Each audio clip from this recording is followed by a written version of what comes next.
안녕하세요. 제 이름은 박정순입니다. 올해 나이가 이제 78세가 됐네요. 오늘 여러분께 제 이야기를 들려드리려고 합니다. 10년 전 68세였던 그때의 일이에요. 제 인생에서 가장 힘들었지만 동시에 가장 큰 전환점이 된 그 시간들을요. 저는 새소망교회를 30년 넘게 섬겨왔어요. 찬양대에서 20년째 찬양단으로 섬기고 있었고, 남편 영철이는 교회에서 장로로 재정을 관리하는 중요한 일을 맡고 있었죠. 우리는 정말 하나님께 감사한 삶을 살아왔어요. 아들 민수를 의사로 키워서 캐나다로 보냈고, 딸 수진이는 변호사와 결혼해서 서울에서 행복하게 살고 있었어요. 이제 넓은 집에 우리 둘만 남았지만 그게 외롭지 않았어요.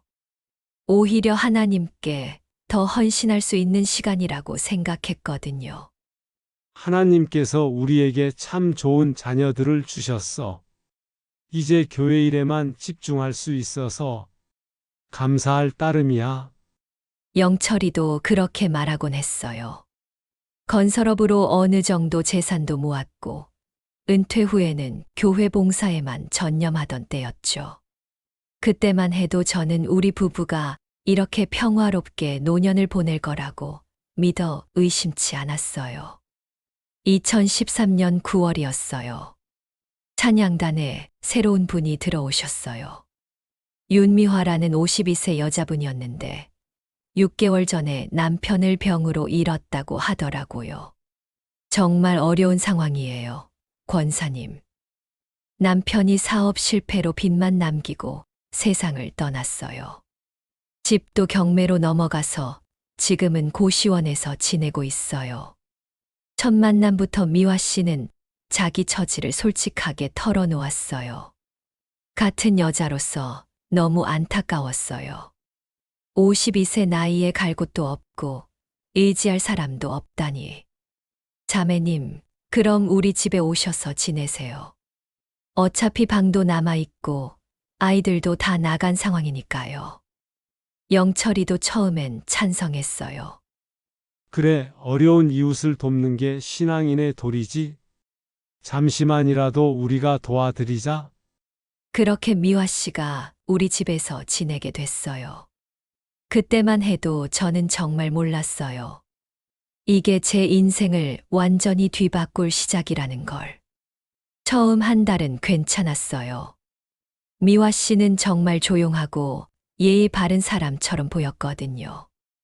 매일 제게 감사 인사를 하고 집안일도 도와주고 둘만 있어서 적적하다 사람이 늘어서 약간은 온기가 더 도는 느낌이기도 했고요. 그런데 조금씩 뭔가 이상한 게 느껴지기 시작했어요. 미화 씨가 영철이랑 대화하는 시간이 점점 길어지더라고요. 장로님, 남편을 잃고 나니까 정말 막막해요. 어떻게 살아야 할지. 처음엔 대수롭지 않게 생각했어요. 영철이가 신앙 상담을 해주는 거겠거니 했죠. 미화 씨가 지금 힘든 시기니까. 그런데 이상한 건 제가 찬양대 연습으로 교회에 가 있는 시간에만 그런 상담이 이뤄졌다는 거예요. 어느 날 연습을 일찍 마치고 집에 왔는데 거실에서 영철이와 미화 씨가 나란히 앉아서 뭔가 진지하게 얘기하고 있었어요. 당신들 뭐 하고 있었어요? 두 사람이 깜짝 놀라면서 벌떡 일어나더라고요.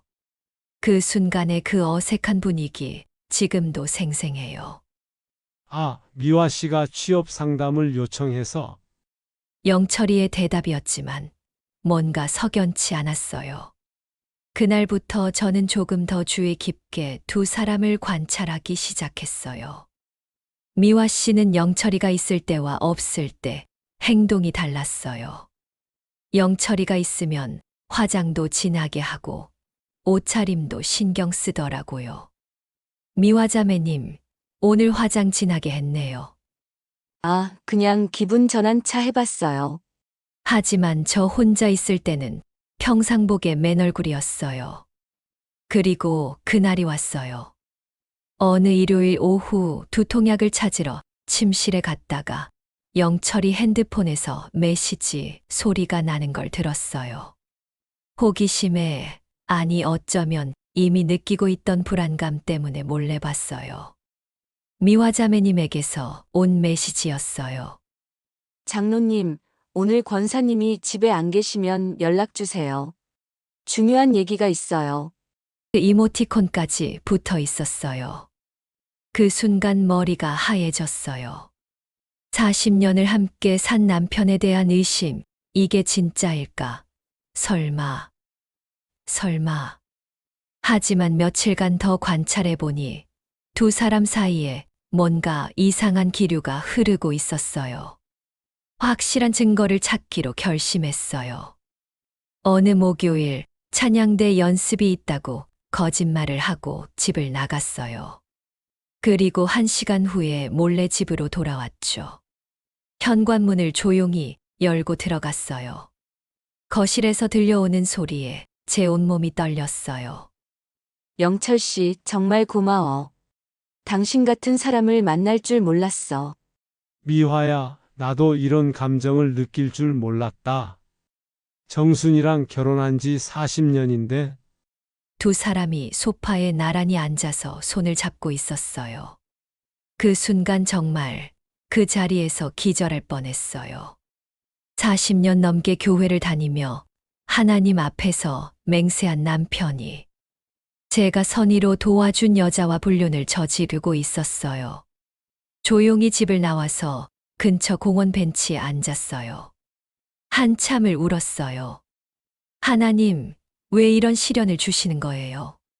제가 뭘 잘못했다고 그날 밤 아무렇지 않은 척 집에 들어갔어요. 하지만 그 두 사람을 보는 것조차 역겨웠어요. 40년을 함께 산 세월이 한순간에 무너지는 기분이었어요. 며칠 동안 고민했어요. 어떻게 해야 할지 정말 모르겠더라고요. 그러다가 딸 수진이에게 전화를 걸었어요. 수진아, 엄마가 좀 힘들어서 목소리만 들어도 딸이 뭔가 이상하다는 걸 느꼈나 봐요. 엄마, 무슨 일이에요? 목소리가 왜 그래요? 결국 모든 걸 털어놓았어요. 딸에게 남편의 불륜을 얘기하는 게 얼마나 부끄러운 일인지 하지만 더 이상 혼자 견딜 수가 없었어요. 뭐라고요? 아빠가 그런 짓을? 그 여자를 왜 집에 들였어요? 멀쩡한 남자들도 유혹에 넘어가는데. 수진이는 화가 나서 소리를 질렀어요. 엄마, 당장 우리 집으로 오세요. 그런 인간들이랑 한 집에 있으면 안 돼요. 그날 밤 간단한 짐만 챙겨서 딸의 집으로 갔어요.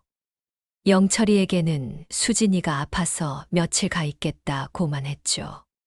수진이는 변호사답게 냉정하고 논리적으로 상황을 분석했어요. 엄마, 이혼하세요. 당장. 수진아, 그게 그렇게 쉬운 일이 아니야. 쉽다고요. 불륜은 명백한 이혼 사유예요. 게다가 아빠가 70인데 52살 여자랑? 이건 정말 추악해요. 40년 넘게 교회 다니면서 장로까지 한 사람이 어떻게 그럴 수 있어요? 하나님 앞에서 맹세한 게 뭐예요? 수진이는 바로 이혼 절차를 밟자고 했어요. 엄마, 위자료도 제대로 받으세요. 아빠, 재산 절반은 가져오셔야 해요. 처음엔 망설였어요. 40년을 함께 산 사이인데 교회에서도 뭐라고 할까봐. 교회에서 뭐라고 하든 상관없어요. 불륜을 저지른 건 아빠라고요. 엄마, 지금 안 하시면 나중에 더 후회해요. 그 여자랑 아빠가 재산 다 탕진하고 나면 엄마한테 남는 게 뭐가 있어요? 결국 이혼을 결심했어요. 40년 결혼 생활을 끝낼 결심을요. 일주일 후 집으로 돌아갔어요. 변호사와 함께요. 영철이와 미화 씨는 거실에서 태연하게 TV를 보고 있었어요. 그 모습을 보니 화가 치밀어 올랐어요. 당신들 잘 지냈나 보네요. 제 차가운 목소리에 두 사람이 깜짝 놀랐어요. 여보, 언제 왔어? 수진이는 어때? 영철이는 아직도 들킨 줄 모르고 태연했어요. 영철 씨, 이혼합시다. 차갑게 말했어요. 제 목소리가 이렇게 냉정할 수 있다는 게 저도 놀라웠어요. 뭐라고? 불륜 현장도 다 봤고 증거도 충분히 확보했어요. 이분이 제 변호사님이고요. 변호사님이 이혼 소장을 내밀었어요. 재산 분할과 위자료 청구도 함께 진행할 예정입니다. 영철이는 그제서야 심각성을 깨달았나 봐요. 여보, 잠깐만 오해가 있는 것 같은데. 오해가 아니라 현실이에요. 지금까지 40년 고생해서 모은 재산 절반은 제가 가져갈 거예요. 미화 씨는 그 자리에서 바들바들 떨고 있었어요. 그 모습을 보니 한편으론 통쾌했어요. 이혼 소송이 시작되자 영철이의 인생은 급격히 무너지기 시작했어요. 우선 교회에서 장로직을 박탈당했어요. 불륜이 교회 내에 알려지면서 완전히 매장된 거죠. 40년 넘게 섬긴 교회에서요. 재산 분할로 절반을 제가 가져가니까 영철이에게 남은 건 별로 없었어요. 그런데 미화 씨가 영철이한테 돈이 없다는 걸 알자 태도가 달라지기 시작하더라고요. 수진이가 알아봐준 정보로 저도 그 사실을 알게 됐어요. 오빠, 우리 어떻게 살 거예요? 전세금도 없는데. 70세 노인이 갑자기 돈을 벌 방법이 어디 있겠어요? 영철이는 점점 초조해졌고 결국 아들 민수에게 손을 벌렸다고 하더라고요. 민수는 캐나다에서 성공한 의사예요. 제 자랑스러운 아들이죠. 영철이가 아들에게 돈을 빌려달라고 연락했대요. 하지만 민수는 이미 저한테서 모든 상황을 들었죠. 아빠 지금 무슨 말씀하시는 거예요? 엄마를 배신하고 다른 여자랑 살면서 저한테 돈 달라고요? 민수는 완전히 실망했어요. 아빠 저는 아빠를 아버지로 인정하고 싶지 않아요. 연락하지 마세요. 그렇게 전화를 끊었다고 해요. 그런데 영철이는 포기하지 않았나 봐요. 민수가 다니는 회사까지 찾아갔다고 하더라고요. 민수가 한국 지사로 발령받아 왔다는 걸 알고서요. 영철이가 민수 회사 로비에서 소리를 지르며 난동을 부렸다고 해요. 야, 김민수. 아빠가 왔는데 왜 안 나와? 돈. 좀 빌려달라는 것뿐이야. 회사 사람들이 다 쳐다보는 앞에서요. 경찰까지 출동했다고 하더라고요.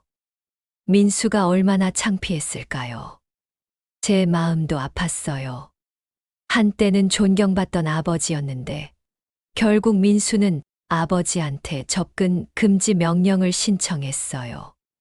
자신의 직장과 집에 500m 이내로 접근하지 못하게요. 엄마 저도 어쩔 수 없었어요. 계속 이러시면 제가 회사를 다닐 수가 없어요. 민수의 목소리에서 고통이 느껴졌어요. 저도 복잡한 심경이었어요. 저는 계속 미화 씨를 조사했어요. 변호사를 통해서요. 그리고 충격적인 사실을 알게 됐어요. 미화 씨는 이번이 처음이 아니었어요. 지난 10년간 총 4번의 결혼을 했더라고요. 첫 번째 남편은 결혼 2년 만에 제 적금을 다 털어갔어요 라고 했고, 두 번째 남편은 집까지 팔게 만들더라고요 라고 했어요. 세 번째 남편은 사업자금 명목으로 5천만 원을 빌려갔는데 연락 두절됐어요 라고 했고, 네 번째 남편은 미화 씨 때문에 스트레스를 받아서 자살했더라고요. 전문적으로 이런 일을 하는 사기꾼이었던 거예요. 모든 자료를 정리해서 영철이에게 전달했어요. 당신이 속은 여자가 어떤 인간인지 알라고요. 영철이가 미화 씨에게 그 사실을 추궁하자 미화 씨는 더 이상 착한 척하지 않았대요. 수진이가 알아본 정보예요. 그래, 맞아. 내가 당신들을 이용한 거야. 처음부터 당신 재산이 목적이었어. 솔직히 70살 늙은이랑 뭘 하겠어? 돈이 있으니까 참았던 거지. 이제 당신한테서 얻을 게 없으니까 나는 간다. 다른 사냥감을 찾아야지. 그렇게 미화 씨는 영철이를 떠났대요. 그 얘기를 들었을 때 한편으론 영철이가 불쌍하더라고요. 하지만 동시에 이게 바로 인과응보구나 싶었어요. 저는 재산 분할로 받은 돈으로 작은 카페를 열었어요. 은혜 카페라는 이름으로요. 하나님의 은혜로 새 출발하는 마음으로 지었어요. 70세에 사업을 시작한다는 게 쉽지 않았어요. 하지만 해보니까 생각보다 재미있더라고요. 교회 근처에 카페를 열었는데 교인들이 많이 찾아왔어요. 권사님, 정말 용기가 대단하세요. 이런 일을 당하고도 이렇게 당당하게 새 출발하시다니. 40년 동안 남편 뒷바라지만 하느라 제 인생이 뭔지 몰랐는데 이제야 제 삶을 살고 있는 것 같았어요. 딸 수진이도 제 변화를 보며 놀라더라고요. 엄마, 요즘 정말 젊어 보이세요. 그럴까? 마음이 자유로우니까 그런가 봐. 영철이는 점점 건강이 나빠졌다고 해요. 알코올 의존증에 우울증까지 민수가 요양원에 모시려고 했지만 끝까지 거부했대요. 그러다가 어느 겨울날 원룸에서 혼자 쓸쓸히 세상을 떠났어요. 발견된 건 일주일 후였고요. 경찰에서 무연고 사망자 가족들에게 연락이 되는지 확인해서 연락을 했다고 하더라고요. 장례식에 참석했어요. 40년을 함께 산 인연이니까요. 하지만 눈물은 나오지 않았어요. 이미 제 마음속에서 영철이는 떠난 사람이었으니까요. 이제 정말 끝이구나. 관 앞에 서서 그렇게 중얼거렸어요. 미화 씨는 영철이를 떠난 후 다른 교회에서 또 다른 희생양을 찾았대요. 하지만 이번에는 달랐어요. 제가 정리해 놓은 미화 씨의 전과 자료들이 인터넷에 올라가 있었거든요. 누군가가 퍼뜨린 거겠죠. 결국 미화 씨는 사기죄로 고발당했고 3년형을 선고받았어요. 인과응보라는 말이 딱 맞는 결말이었어요. 영철이가 세상을 떠나고 3년이 지났어요. 저는 75세가 됐지만 여전히 활기차게 살고 있었어요. 카페 사업은 더욱 번창했고 자서전까지 출간했어요. 75세 새로운 시작이라는 제목의 책이었는데 생각보다 많은 분들이 읽어주셨어요. 비슷한 처지의 여성들이 저를 찾아와서 조언을 구했어요. 권사님, 저도 남편이 바람을 피웠는데 어떻게 해야 할까요? 나이가 들어서도 새로 시작할 수 있을까요? 그럴 때마다 제가 해드린 답은 같았어요. 나이는 숫자에 불과해요. 언제든 새로 시작할 수 있어요. 저처럼요. 신기한 건 시간이 지나면서 저도 영철이를 원망하지 않게 됐다는 거예요. 처음엔 정말 미웠어요. 어떻게 40년을 함께 산 아내를 배신할 수 있나 해서. 하지만 지금 생각해보면 영철이도 피해자였어요. 그 사기꾼 여자에게 속은 거니까요.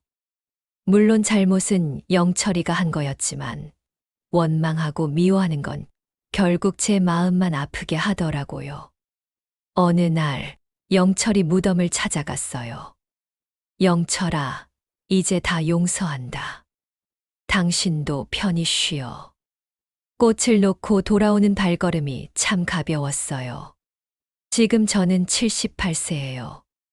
카페는 이제 아들 민수와 딸 수진이가 운영하고 있고, 저는 명예회장으로 가끔 조언만 해주고 있어요. 저를 위해 세계 여행도 다니고, 손자의 결혼식에도 참석할 거예요. 할머니, 정말 멋있어요. 손자들이 그렇게 말할 때마다 정말 행복해요. 가끔 지난 일들을 생각해봐요.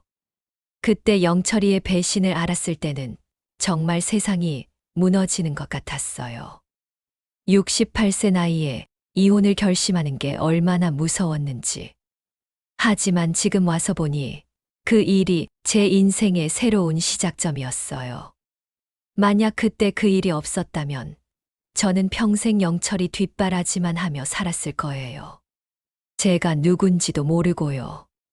70세에 새로 시작한 인생이 오히려 더 풍요롭고 의미 있었어요.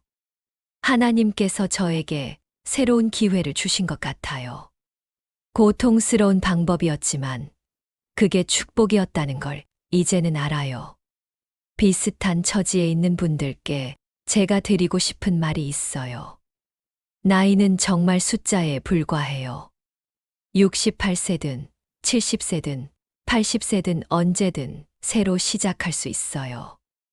배신을 당했다고 상처를 받았다고 인생이 끝난 게 아니에요.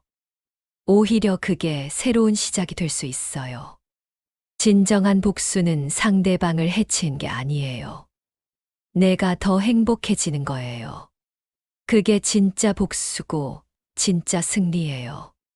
저는 영철이를 무너뜨리려고 한 게 아니었어요.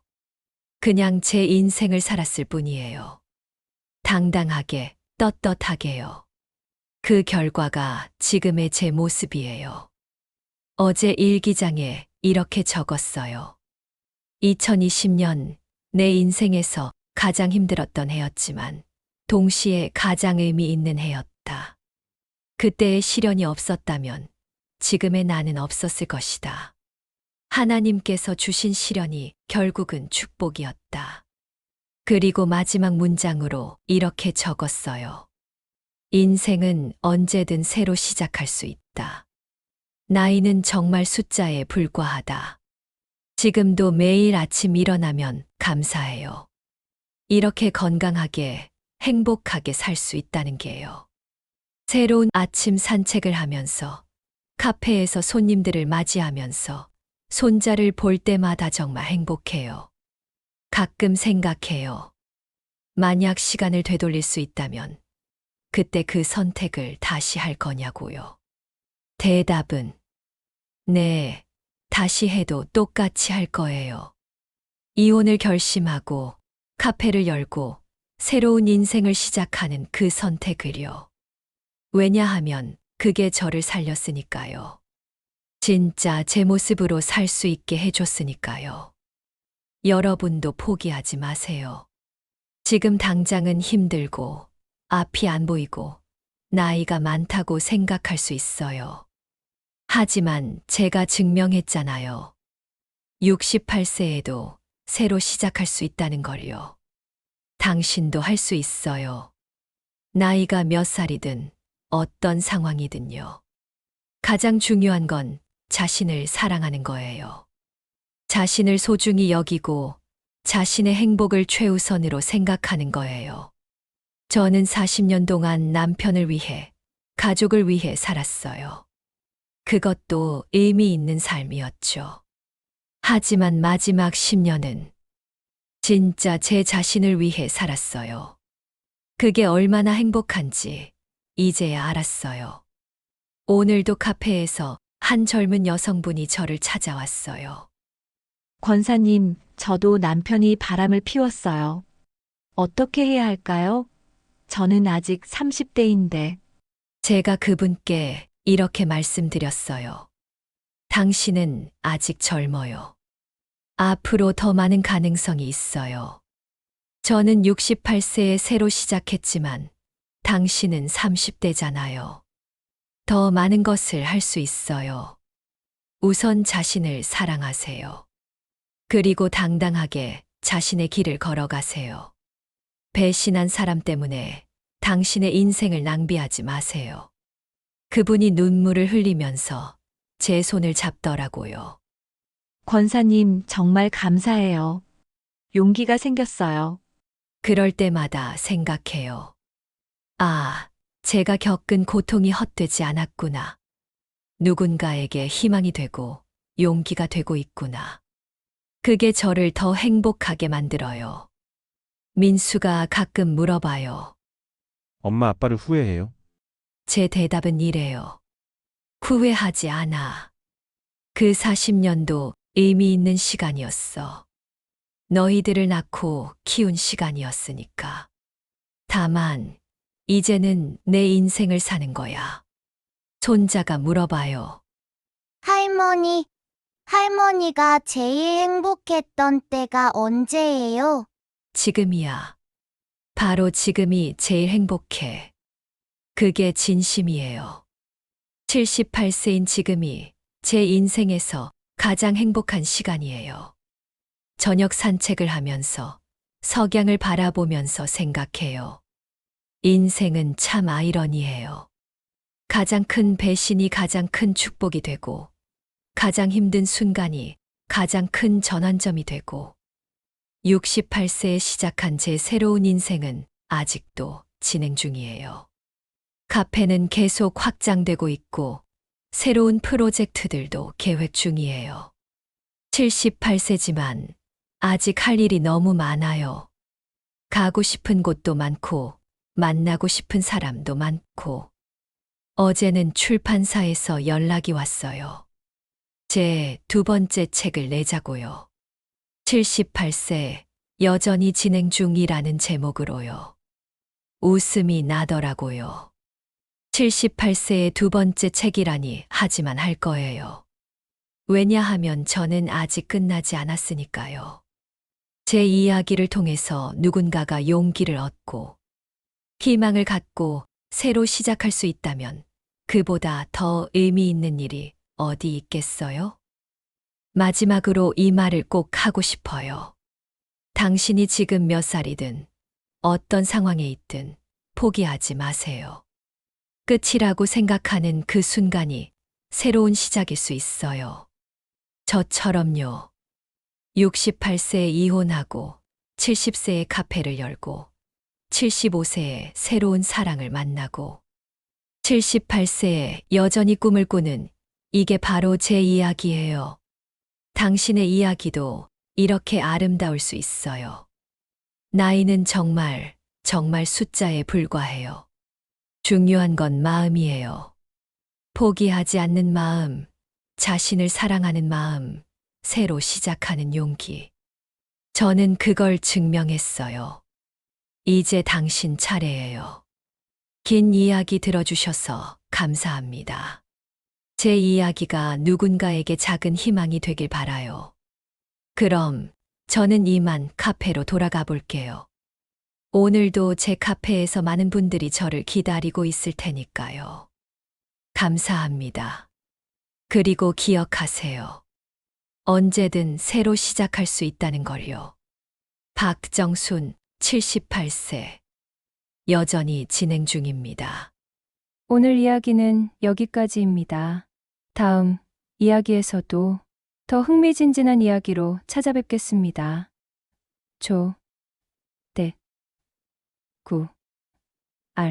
좋아요, 댓글, 구독, 알람은 더 많은 이야기 제작에 힘이 됩니다. 지금까지 사연당에서 전해드렸습니다. 감사합니다. 얼른 구독하셔서 새로 올라오는 글을 빠르게 알람 받아보세요.